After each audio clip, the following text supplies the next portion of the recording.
A number of years ago, the Central Bank of the United States, the Federal Reserve, produced a document entitled Modern Money Mechanics. This publication detailed the institutionalized practice of money creation as utilized by the Federal Reserve and the web of global commercial banks it supports. On the opening page, the document states its objective. The purpose of this booklet is to describe the basic process of money creation in a fractional reserve banking system. It then proceeds to describe this fractional reserve process through various banking terminology, a translation of which goes something like this. The United States government decides it needs some money, so it calls up the Federal Reserve and requests, say, $10 billion. The Fed replies, saying, sure, we'll buy $10 billion in government bonds from you. So the government takes some pieces of paper, paints some official-looking designs on them, and calls them Treasury bonds. Then it puts a value on these bonds to the sum of $10 billion and sends them over to the Fed. In turn, the people at the Fed draw up a bunch of impressive pieces of paper themselves, only this time calling them Federal Reserve notes, also designating a value of $10 billion to the set. The Fed then takes these notes and trades them for the bonds. Once this exchange is complete, the government then takes the $10 billion in Federal Reserve notes and deposits it into a bank account. And upon this deposit, the paper notes officially become legal tender money, adding $10 billion to the U.S. money supply. And there it is. $10 billion in new money has been created. Of course, this example is a generalization, for, in reality, this transaction would occur electronically, with no paper used at all. In fact, only 3% of the U.S. money supply exists in physical currency. The other 97% essentially exists in computers alone. Now, government bonds are, by design, instruments of debt, and when the Fed purchases these bonds, with money it essentially created out of thin air, the government is actually promising to pay back that money to the Fed. In other words, the money was created out of debt. This mind-numbing paradox of how money or value can be created out of debt or a liability will become more clear as we further this exercise. So, the exchange has been made and now $10 billion sits in a commercial bank account. Here's where it gets really interesting. For as based on the fractional reserve practice, that $10 billion deposit instantly becomes part of the bank's reserves, just as all deposits do. And regarding reserve requirements, as stated in Modern Money Mechanics, a bank must maintain legally required reserves equal to a prescribed percentage of its deposits. It then quantifies this by stating, under current regulations, the reserve requirement against most transaction accounts is 10%.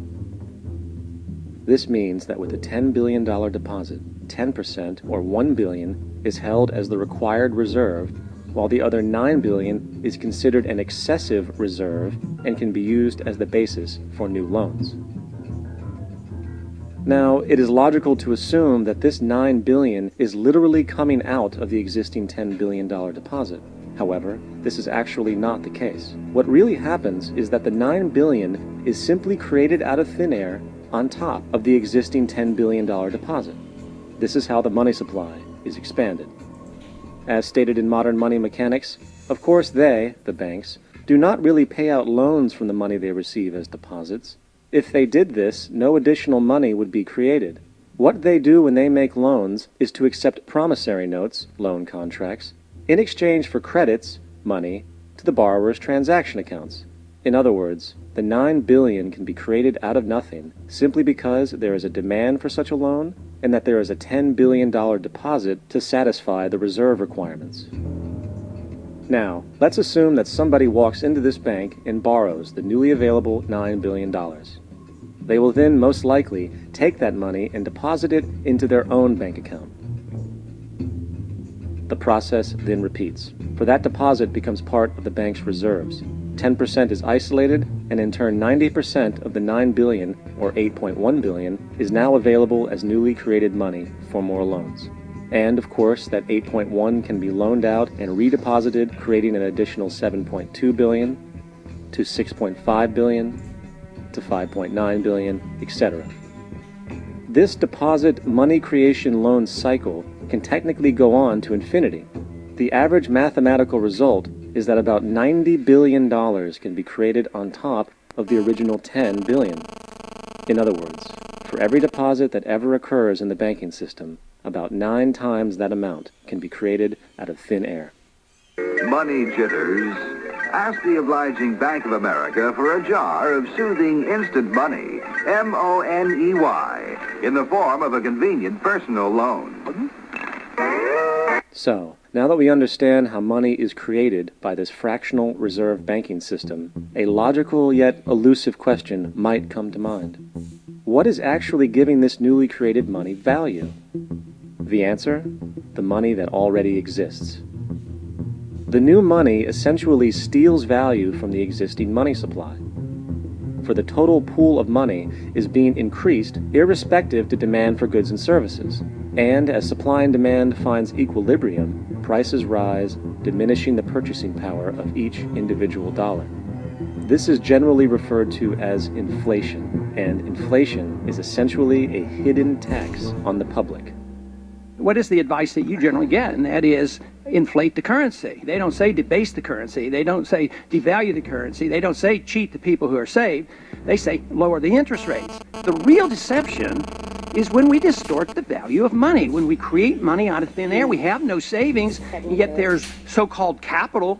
So my question boils down to this. How in the world can we expect to solve the problems of inflation, that is, the increase in the supply of money, with more inflation? Of course, it can't. The fractional reserve system of monetary expansion is inherently inflationary, for the act of expanding the money supply without there being a proportional expansion of goods and services in the economy will always debase a currency. In fact, a quick glance at the historical values of the US dollar versus the money supply reflects this point definitively, for the inverse relationship is obvious.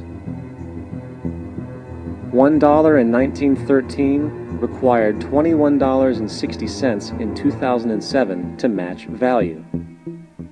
That is a 96% devaluation since the Federal Reserve came into existence.